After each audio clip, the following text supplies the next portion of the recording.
Donc aujourd'hui, je vais vous parler d'outils collaboratifs, de qu'est-ce qu'il faut faire pour que ça marche, et après je vous présenterai quelques outils. Bon alors, j'aime pas trop les amphis, c'est hyper impressionnant, alors je suis un peu stressée, je m'excuse par avance.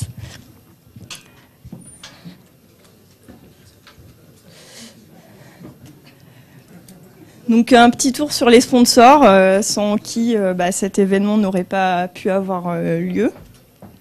Donc merci à eux.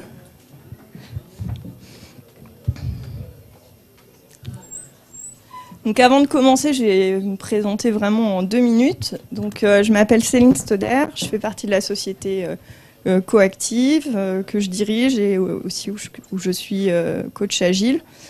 Donc pour expliquer un tout petit peu mon parcours, j'ai commencé par le développement et puis après j'ai tout de suite pris goût à l'agilité. Ça a changé un petit peu ma façon de voir les choses, de travailler. Donc voilà, j'ai commencé par faire du développement agile, par l'extreme programming, et puis après j'ai eu des rôles de Scrum Master, de PO, vraiment très opérationnels dans les projets.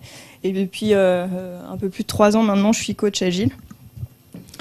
Et donc j'aide finalement les entreprises à mener leur transformation agile. Donc rapidement, je vais vous parler d'outils collaboratifs. Ça implique pas mal de choses en fait. Donc cette session en fait, c'est vraiment ma vision, c'est mon expérience. Je vais vous parler un petit peu de mon équipe parce que je gère une équipe de 9 personnes aujourd'hui et c'est vraiment un retour d'expérience.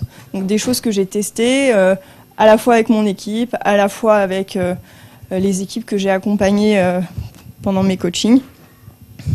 Donc en fait, moi je pars du principe que notre monde est en train de changer. Le management d'il y a 20 ans, il n'est pas forcément applicable aujourd'hui. En gros, on est dans une période de crise où vous voyez, les entreprises sont de plus en plus concurrentielles. Et si on veut se démarquer par rapport à notre marché, il faut mettre en avant tout ce qui est innovation, il faut innover. Et donc, il faut adapter vraiment notre façon de travailler. On parle d'agilité, on parle de time to market, d'être de plus en plus réactif et de plus en plus pushy pour sortir des produits. Et donc, il faut, enfin, en tout cas, c'est vraiment ce que je pense et mes convictions, c'est il faut capitaliser sur les collaborateurs de l'entreprise. Et c'est eux qui vont pouvoir faire émerger des choses innovantes dans nos entreprises. C'est pour ça que sur le petit tableau derrière, vous pouvez voir que l'humain est vraiment au centre de l'entreprise. Et c'est ça qui va permettre de développer la compétitivité, l'innovation. Et donc un sujet vraiment qui est vraiment au cœur de mes convictions, c'est l'intelligence collective. C'est le fait du coup que 1 + 1, c'est bien plus supérieur qu'à 3, quoi. En travaillant ensemble, on démultiplie vraiment toutes les possibilités. Et donc, on booste l'innovation et notre capacité à s'adapter au marché.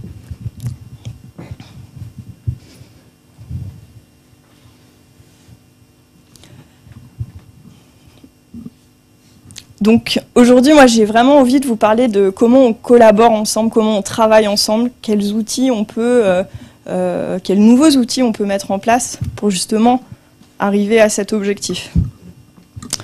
Mais avant de vous passer vraiment au concret et présenter des outils que vous pourrez peut-être appliquer chez vous demain, il y a des prérequis, des choses à mettre en place avant de pouvoir bien travailler ensemble.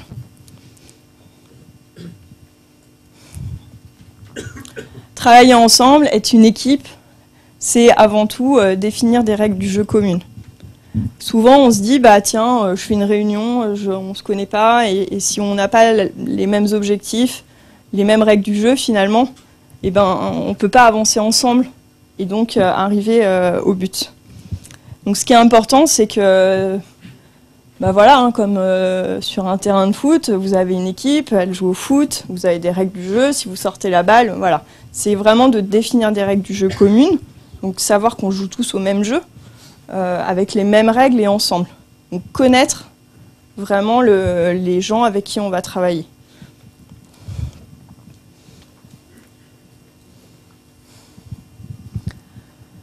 Souvent, on parle d'auto-organisation dans l'agilité, dans Scrum. Voilà. Il y a quelque chose que j'ai compris. En tout cas, j'essaye encore de le comprendre. Mais c'est pas si simple et on n'arrive pas à une équipe auto-organisée du jour au lendemain. Et un des prérequis, je dirais, pour y arriver, et donc bien travailler ensemble dans un objectif commun, c'est de définir un périmètre d'autonomie. C'est-à-dire qu'on parle d'auto-organisation, mais l'auto-organisation, c'est quoi? Voilà, sur quoi on peut prendre des décisions, sur quoi on peut agir. Souvent, c'est très flou, et du coup, les équipes, elles n'arrivent pas à prendre des initiatives parce que le périmètre n'est pas défini.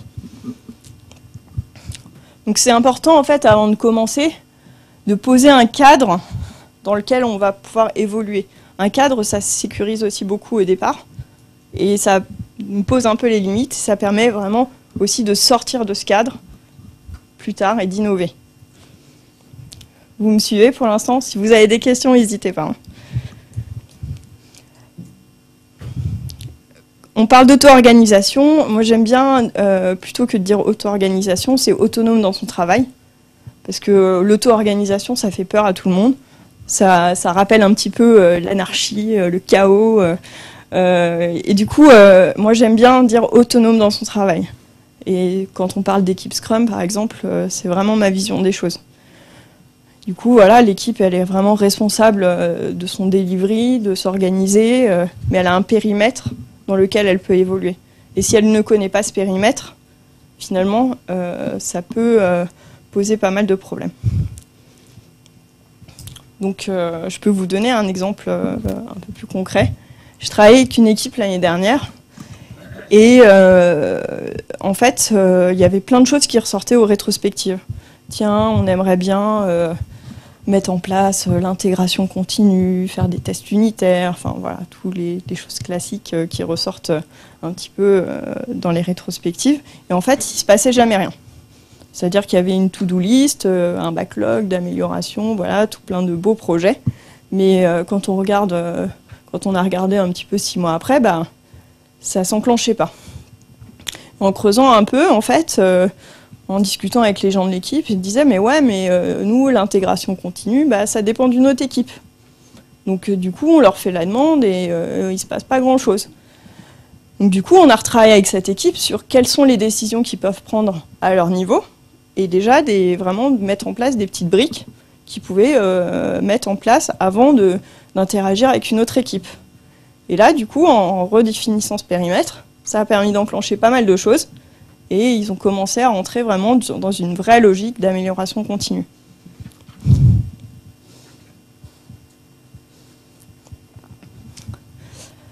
Donc, un autre point important, c'est de savoir comment on prend les décisions.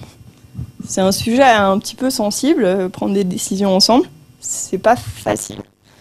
Et du coup, avant de prendre des décisions ensemble, il faut savoir comment on va prendre les décisions. Alors, vous avez plusieurs modes de prise de décision, hein. Il y a le mode dictatorial. Moi, je suis le chef, je décide pour tout le monde. C'est un mode de prise de décision. On a le mode type à la majorité. Bon, bah, il y a le plus de voix qui l'emporte. On a le mode consensus. Le consensus, c'est on attend que tous les membres du groupe de l'équipe soient d'accord pour prendre la décision. Et on a la prise de décision par consentement. Je vais vous l'expliquer un peu plus parce que pour moi, c'est vraiment un mode de décision qui est ultra efficace, qui permet à la fois d'ouvrir et de refermer. Donc le mode de décision par consentement, en fait, moi je l'ai découvert en mettant en place la sociocratie au sein de l'entreprise. Donc la sociocratie, c'est plein de choses, voilà, dont la prise de décision par consentement. La prise de décision par consentement, qu'est-ce que c'est? En gros, c'est quelqu'un fait une proposition, par exemple, on veut prendre une décision sur telle chose. Je propose une solution et on va demander au groupe est-ce que quelqu'un a une objection. Et si personne n'a d'objection, du coup, on va adopter la décision. Et c'est très différent du mode de décision par consensus. Parce que du coup, ce qu'on cherche, c'est de savoir ce qui bloque plutôt que d'attendre que tout le monde soit d'accord. Et ça permet d'aller beaucoup plus vite dans la prise de décision. Je peux vous raconter un petit exemple qu'on a fait récemment avec mon équipe. Donc Donc on travaillait sur la stratégie de développement de Coactive. Et donc on a fait émerger du coup 6 projets stratégiques. Et donc on s'est dit, bah tiens, pour que ces projets ils avancent, on va faire une élection de leaders sur chacun des projets. Et donc voilà, le groupe a proposé des leaders et la prise de décision a été prise de façon par consentement. C'est clair ou vous voulez que je développe un peu plus? Non, c'est bon? Ok. Donc, on a défini un périmètre, des règles du jeu, un mode de décision. Donc déjà, là, on commence à jouer avec des règles du jeu communes.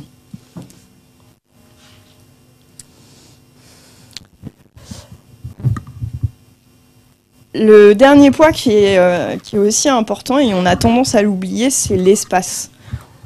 Je vais vous présenter des tas de... Enfin, bon, là, j'ai focalisé sur 5, mais des techniques collaboratives où on utilise beaucoup l'espace. L'espace, c'est quoi? C'est la salle, la lumière, la taille de la salle. Et en fait, on est beaucoup plus créatif quand on a un environnement qui nous le permet. Donc, il faut faire attention à l'endroit où on va animer ces ateliers. Je vais vous donner un exemple aussi un peu plus concret. Je travaille dans une grande banque. La configuration des salles des grandes banques, en tout cas celle où je travaille aujourd'hui, elle est assez simple. On a une petite salle avec une énorme table qui prend les 3/4 de l'espace. Et on a qui est bien sûr ancré dans le sol. Et des chaises autour. Voilà. Ça, c'est la configuration que moi, je déteste le plus parce que du coup, on ne peut pas du tout travailler avec l'espace, on ne peut pas utiliser les murs parce qu'on a directement les chaises qui sont collées au mur.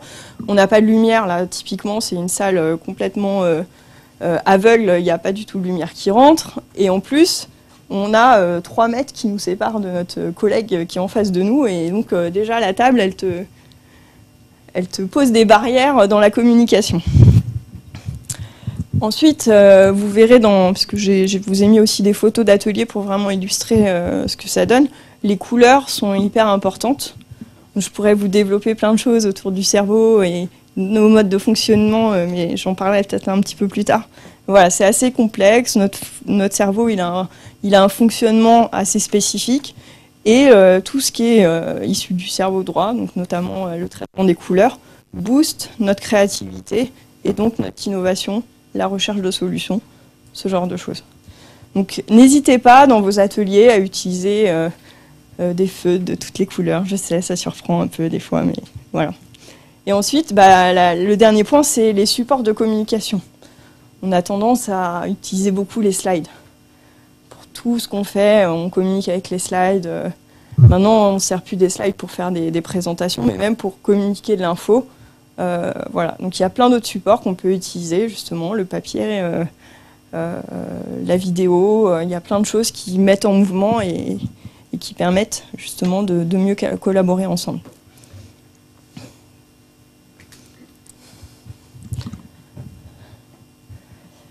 Donc là, je vais vous parler vraiment d'outils collaboratifs, savoir ce que c'est finalement la collaboration. Je vais vous parler des niveaux de participation.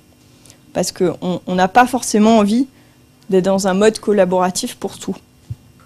Et c'est bien aussi de savoir à quel niveau on a envie de se situer. Donc là, je vous ai présenté donc les 5 niveaux de participation. Le premier mode, c'est vraiment le mode information. Donc voilà, c'est ce que je fais aujourd'hui. Je vous informe, je vous présente quelque chose.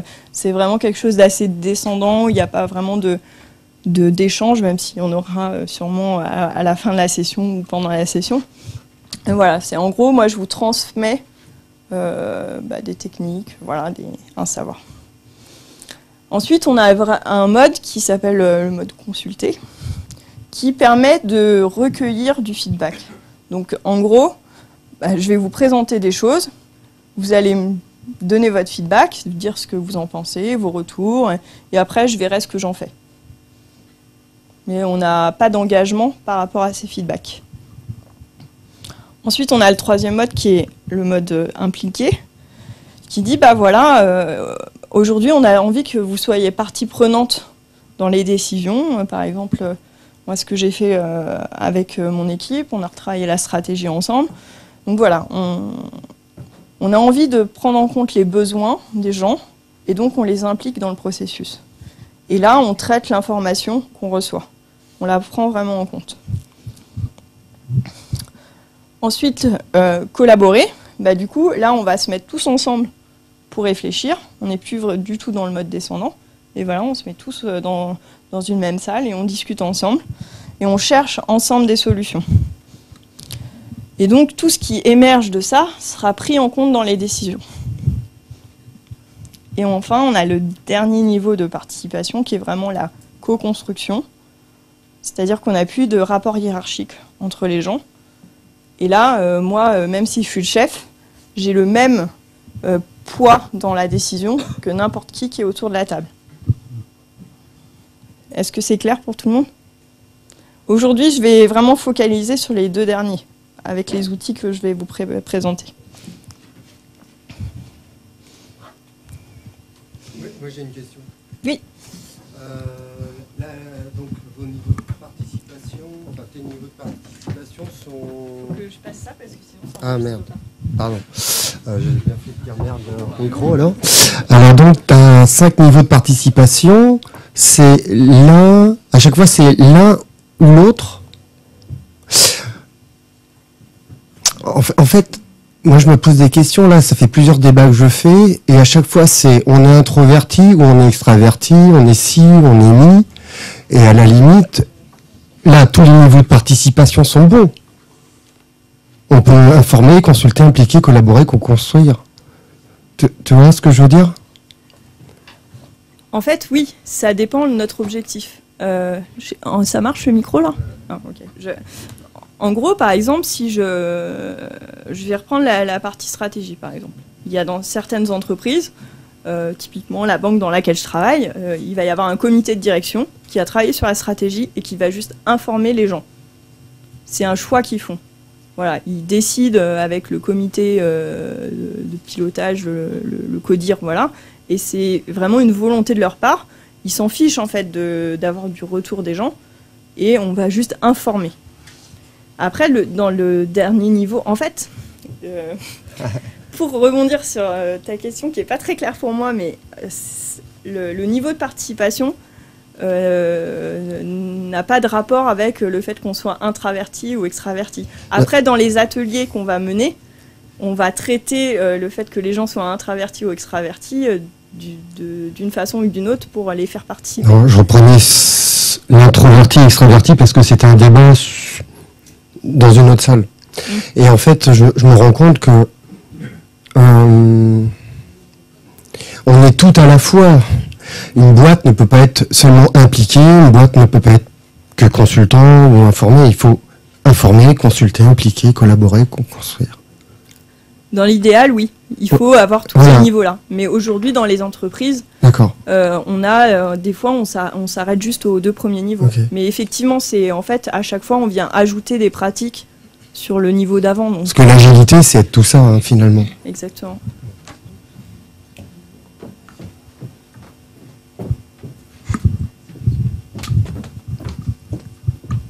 Donc là, en fait, il n'y a pas de débat sur vraiment quel niveau il faut avoir. C'est une information que je vous donne et après, vous pourrez la traiter comme vous le voulez. Mais voilà, en tout cas, moi, les outils que je vais vous proposer aujourd'hui, ils s'inscrivent dans les 2 derniers niveaux de participation.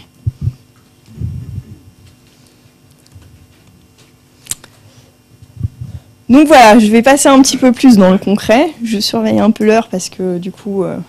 j'ai jusqu'à 45. Et je vais vous présenter des outils que certains d'entre vous doivent connaître. Donc, un outil que j'aime beaucoup utiliser, ça s'appelle le Consensus Workshop. Donc, c'est un outil qui vient des États-Unis, qui a émergé en fait dans les relations en fait. À un moment, il y avait pas mal de problèmes dans les quartiers, notamment autour de Brooklyn. Voilà, les gens n'arrivaient pas à se mettre d'accord. Ça crée beaucoup de d'incompréhension et d'agressivité. Du coup, il y a toutes ces méthodes qu'on appelle les méthodes participatives qui ont émergé pour justement réimpliquer les gens dans leur communauté. Et donc ça, c'est issu le consensus workshop est vraiment issu de ça. Donc le consensus workshop, il est vraiment, c'est un outil qui est vraiment adapté pour prendre des décisions ensemble sur des sujets sensibles. Donc quand on a besoin vraiment d'impliquer les gens pour qu'il y ait une mise en œuvre derrière, il y a nécessité de les impliquer dans la prise de décision. Et cet outil, du coup, permet vraiment d'actionner des choses, de les impliquer et du coup de les mettre en œuvre. Comme les gens co-construisent la solution, du coup, ils sont impliqués dans la mise en œuvre. Donc comment ça se passe ? En gros, un consensus workshop, c'est un outil un peu complexe. Je pense que ma collègue Lan fait des formations de 2 jours là-dessus, donc voilà, pour vraiment. Mais l'idée, c'est de vous ouvrir sur des choses qui existent, et après, vous pourrez faire vos recherches et mettre en application. Le processus qui se passe là-dedans, en fait, c'est, le but, c'est que tout le monde soit d'accord. Et quand on a des discussions sensibles qui divergent beaucoup, eh ben c'est compliqué de mettre les gens d'accord. Je peux vous raconter un exemple très concret. L'année dernière, je travaillais avec une équipe, et justement, ils n'arrivaient pas à se mettre d'accord sur quel outil ils allaient choisir pour faire l'intégration et la gestion du code source, voilà, ce genre de choses. Donc pour être très concret, ils hésitaient entre TFS, qui est un outil, et Git, qui est un autre outil. Et donc il y avait vraiment 2 clans. Il y avait le clan Git, le clan TFS. Et il n'y avait jamais de décision ferme qui aboutissait. Parce que les uns étaient restés sur leur position, les autres sur la leur aussi. Donc ça, c'est un outil qui marche bien pour ça, parce qu'on fait des compromis au fur et à mesure du processus. Et quand on a un groupe qui est assez conséquent, c'est dur de faire des compromis. Donc on va passer par 3 étapes clés, qui est une réflexion tout d'abord qui est individuelle, et qui va déjà permettre de se dire, nous, pour moi, personnellement, qu'est-ce qui est important vraiment pour moi. Ensuite, on va travailler par petits groupes de 2-3. Du coup, on va déjà se mettre d'accord à l'intérieur de ce petit groupe. Donc, c'est déjà plus facile de dire on se met d'accord à 3 plutôt qu'à 10. Et ensuite, une fois qu'il y a consensus à l'intérieur de chacun de ces petits groupes, on va se mettre d'accord tous ensemble. Donc ça s'appelle le consensus workshop, et c'est une technique de facilitation qui vient de TOP, Technology of Participation. Et donc, pour revenir sur mon exemple de tout à l'heure, il y a eu une solution alternative à ces 2 solutions-là qui a émergé et qui a pu être mise en œuvre juste derrière. Juste dans les petits groupes, on met des gens qui ont des idées différentes ou ont déjà la même idée? En fait, moi, ce que j'aime vraiment faire, donc je répète la question pour la prise de son, est-ce qu'il vaut mieux mettre des gens qui ont les mêmes idées ou des idées différentes dans les groupes? Donc moi, j'aime bien laisser faire les rapprochements dans les groupes, c'est-à-dire que les gens se mettent avec qui ils veulent. Et de toute façon, le processus fait qu'on arrive forcément à un compromis. Enfin, pas forcément, mais dans 95% des cas, ça marche. Donc en fait, naturellement, on va se rapprocher soit vers quelqu'un qui a les mêmes idées que nous, qui partage les mêmes choses, soit justement, on a envie de débattre, donc vers quelqu'un qui aura des idées contraires. Et du coup, déjà, s'il y a compromis dans ce petit groupe avec des idées contraires, ça va être plus facile de faire compromis avec tout le groupe. Pardon, est-ce qu'il n'y a pas un danger avec ce mode de prise de décision qu'on reste tout le temps dans un ventre mou, ou en fait on reste sur des choses en permanence qui satisfont réellement personne? Alors, je vais répéter la question. Donc, est-ce qu'il n'y a pas de risque qu'on reste sur un ventre mou et que finalement on arrive à une décision qui ne satisfait personne? Non, c'est pas le but. Et c'est aussi le devoir du facilitateur, je dirais, de faire en sorte que les gens se parlent vraiment et justement posent les choses sur la table. Donc là, on va vraiment aborder, ok, ça me convient pas, pourquoi? Et creuser en fait le pourquoi. Et du coup, on va arriver à justement quelque chose de sincère, de réel, et comme les gens co-construisent la solution, justement, après, dans la mise en œuvre. J'ai répondu à la question ? Quelle est la durée sur un workshop pareil pour se donner le moyen de faire un petit groupe, à débattre, d'avoir une option et un consensus? Alors, ça dépend de la problématique, ça dépend de la taille du groupe. En fait, ce type d'atelier, il marche à partir de 4 personnes jusqu'à 40 personnes. Si on dépasse les 40 personnes, après, c'est plus adapté. C'est une information importante que j'aurais peut-être dû dire avant. Donc, sur un petit groupe, par exemple moins de 10 personnes, entre 2 heures et 3 heures, après, ça dépend de la sensibilité du sujet, quoi. S'il y a vraiment besoin de creuser le pourquoi, voilà, ça va être plutôt 3 heures. Si c'est quelque chose d'assez simple, bah, ça va être beaucoup plus rapide. Exemple, hier, je faisais un atelier pour lancer une communauté de coachs agiles. Et on voulait travailler sur les attentes, à la fois du centre de compétences dans lequel je travaille et des coachs qui participaient à cette communauté. Donc on a fait ce petit atelier-là. Ça a duré 20 minutes, juste pour se mettre d'accord sur des attentes communes. Donc là, c'était pas très sensible. Du coup, 20 minutes, voilà, on est arrivé à l'objectif. Quand on a travaillé la stratégie de la boîte avec toute l'équipe, bah, ça a pris 3 heures, quoi. Voilà. C'était déjà un premier niveau. On n'est pas arrivé à une stratégie détaillée, mais c'était déjà un premier niveau. Est-ce que j'ai répondu à la question? Ok, je passe à la suite. Sinon, je suis à la bourre.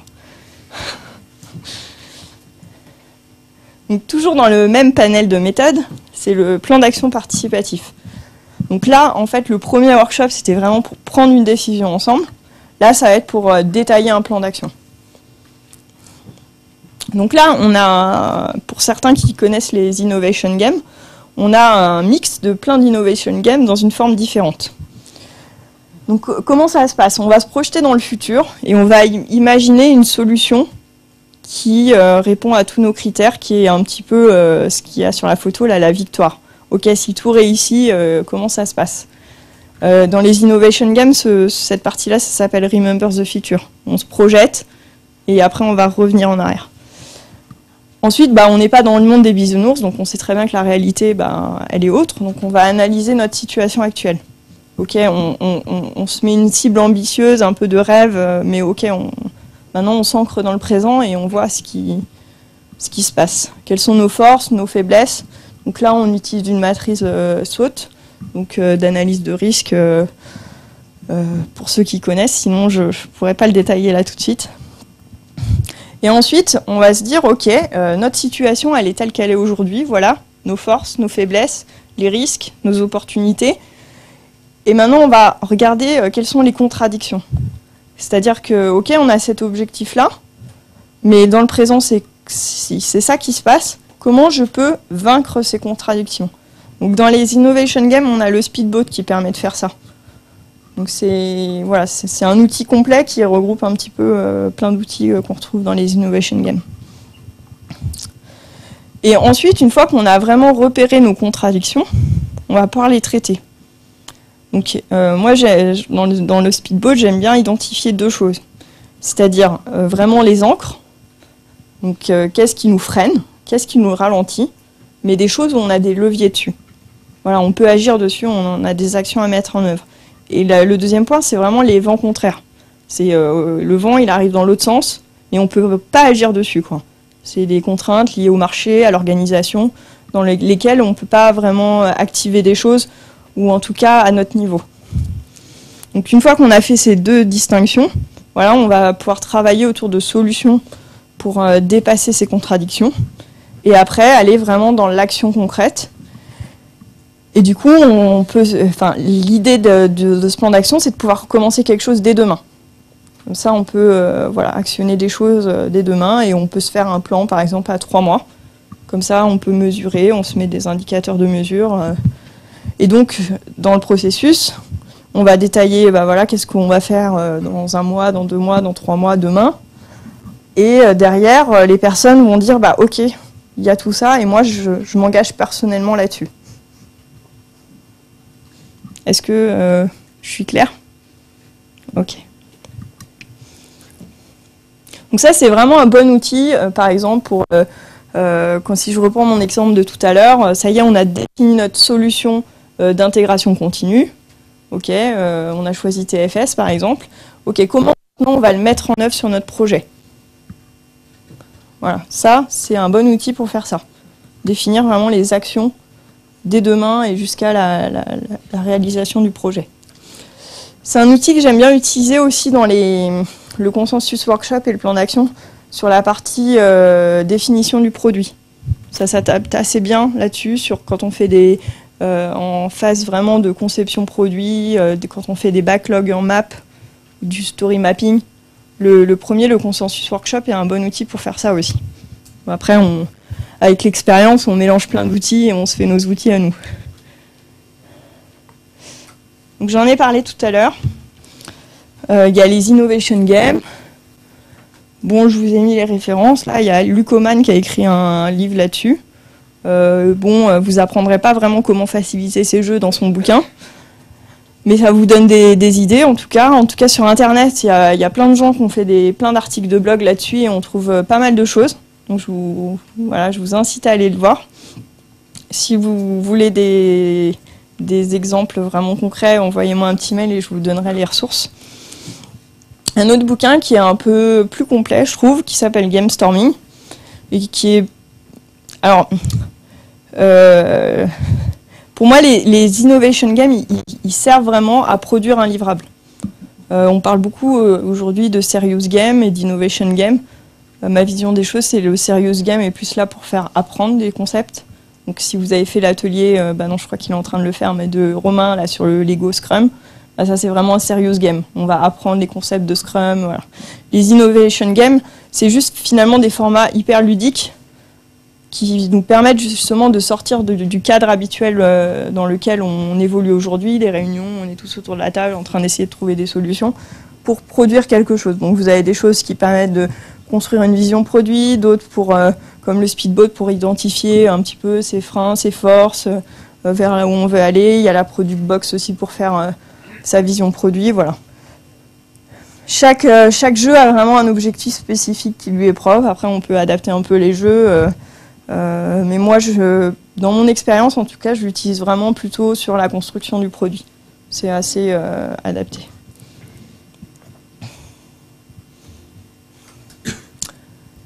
Alors, on parlait de groupe tout à l'heure. Il y a un outil qui est sympa pour travailler avec des très très grands groupes. Donc là, l'open space, ça permet de travailler par exemple avec des groupes de 2000 personnes. Donc vraiment, quand on travaille...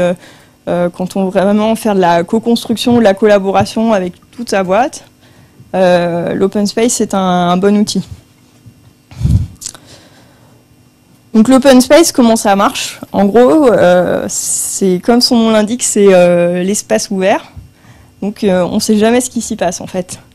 On arrive avec une problématique spécifique, une question précise, et après on va voir vraiment ce qui émerge du groupe. C'est assez flippant de le vivre, encore plus de l'animer, surtout avec un très grand groupe. Mais c'est assez fabuleux de voir les résultats que ça produit. Parce que du coup, là, quand on met 200 personnes, par exemple, dans un même espace à brainstormer ensemble, et ben là, on voit vraiment ce que c'est que l'intelligence collective, quoi. Donc il y a des choses à bien appliquer dans l'open space, c'est les règles. Donc il y a des règles de base qui sont fondamentales et qui posent le cadre et qui permettent que ça fonctionne. Donc dans les quelques règles qu'il y a, c'est par exemple les personnes présentes sont les bonnes personnes, ça commence quand ça commence, ça termine quand ça termine. Voilà, c'est des choses qui ont l'air hyper simples, mais qui permettent de vraiment libérer et de se dire ok, là je suis pas dans un bon groupe, qu'est-ce que j'ai pas vraiment grand chose à apporter, peut-être que je pourrais apporter quelque chose de plus valorisant à un autre groupe, ça me laisse le droit en fait de changer de groupe, voilà. Parce que l'idée bien sûr c'est pas de travailler dans un grand groupe de 200 personnes, mais ça va être que dans ce grand groupe de 200 personnes, il va y avoir des thèmes qui vont émerger, proposés par des gens qui ont vraiment envie de parler de ces choses-là, c'est important pour eux, et des gens qui vont se reconnaître dans ces sujets-là et qui vont venir participer aux échanges du groupe. Donc, pour donner peut-être un cas concret, là, en ce moment, on travaille sur un séminaire pour un grand groupe, et on va travailler avec 300 managers. Donc, en gros, leur thématique, c'est comment je vais changer la façon de manager mes équipes. C'est ça la question centrale autour de ça. Donc, ils réunissent leurs 300 managers et ils vont aborder plusieurs problématiques, thèmes, la formation par exemple, comment je contrôle, comment je fais grandir mes collaborateurs, voilà. Et les gens vont se réunir par petits groupes autour de ces thématiques-là et proposer des actions concrètes derrière pour développer ces sujets-là. Des questions sur l'open space ? Et comment se fait le compte rendu à la fin? Parce qu'il y a plein de groupes qui discutent de plein de sujets différents. Il y a plein de choses que j'ai pas dit parce que je vais un peu vite, effectivement. Donc, en gros, en support de ça, qu'on ne voit pas là, mais on met un grand mur avec tous les sujets et on vient en fait coller ce qui émerge à chaque fois des ateliers. Et dans les groupes, soit on se définit que l'animateur ou quelqu'un d'autre va faire le compte-rendu, soit il y a les facilitateurs qui sont là, qui vont faire les comptes rendus. Mais en fait, l'idée, c'est vraiment d'utiliser le mur et l'espace pour collecter et rendre visible l'information. Est-ce que j'ai répondu à la question ?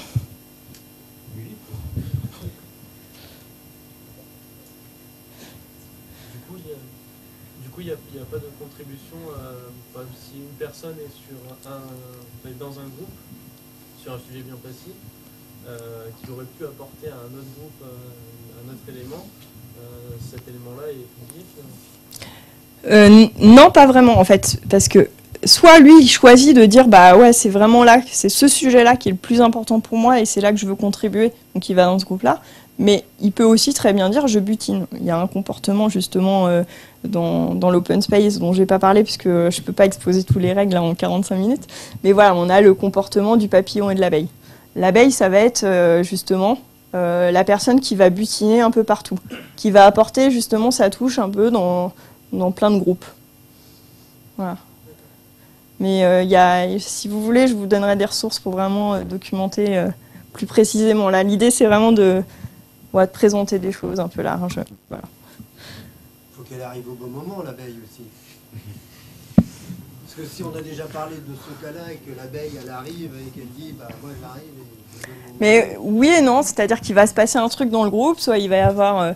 le groupe va dire non, on en a déjà parlé, soit ça va apporter en plus d'autres idées pour rebondir et développer ce sujet-là. Et c'est pour ça qu'une des règles, c'est les personnes présentes sont les bonnes personnes. C'est une règle fondamentale.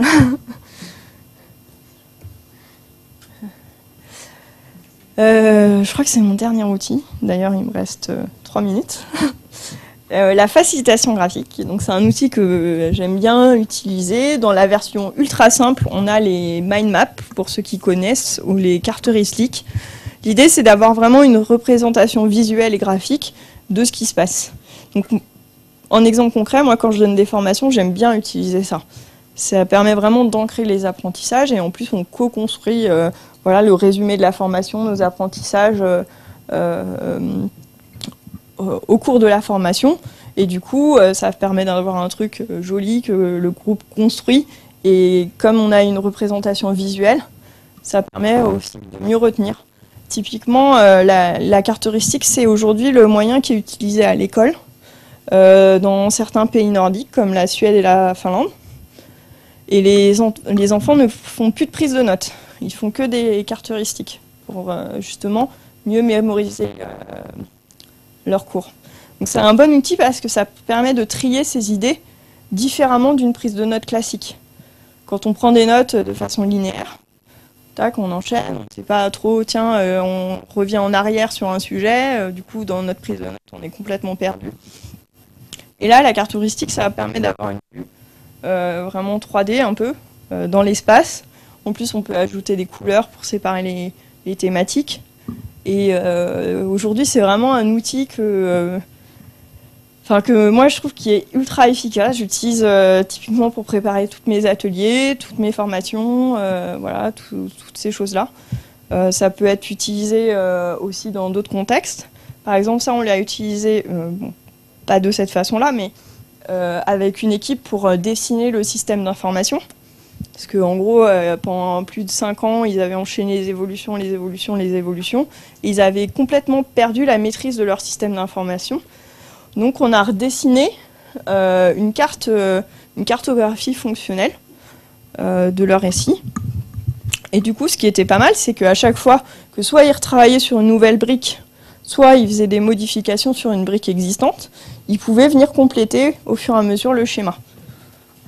Et du coup, comme on l'avait installé dans une salle vraiment commune à tous, dès que quelqu'un cherchait l'info, hop, il venait dans la salle et il pouvait venir soit récupérer de l'info, soit enrichir la carte.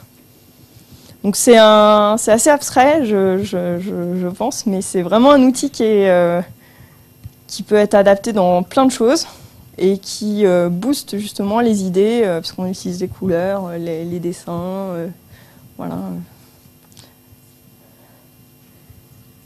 J'ai déjà vu des gens faire de la facilitation graphique, mais c'était des prestataires spécifiques, des vrais dons graphiques, etc. Ce que je crois comprendre de ce que tu dis, c'est que tout le monde peut le faire, et à la limite, on n'est pas censé être doué en dessin.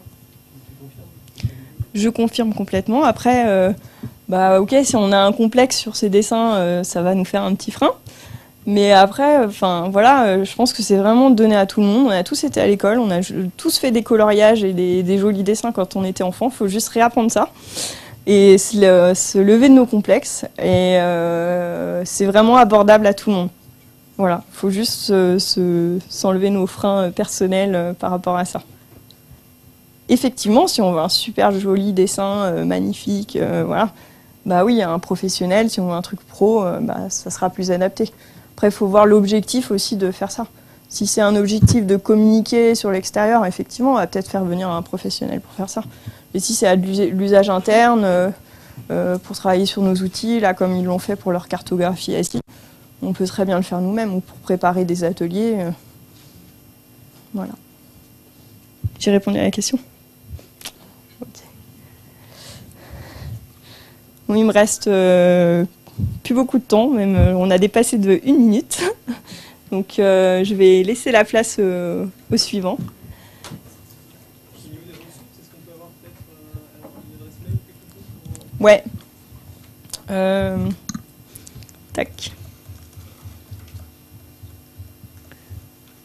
Ouais, voilà mon adresse mail.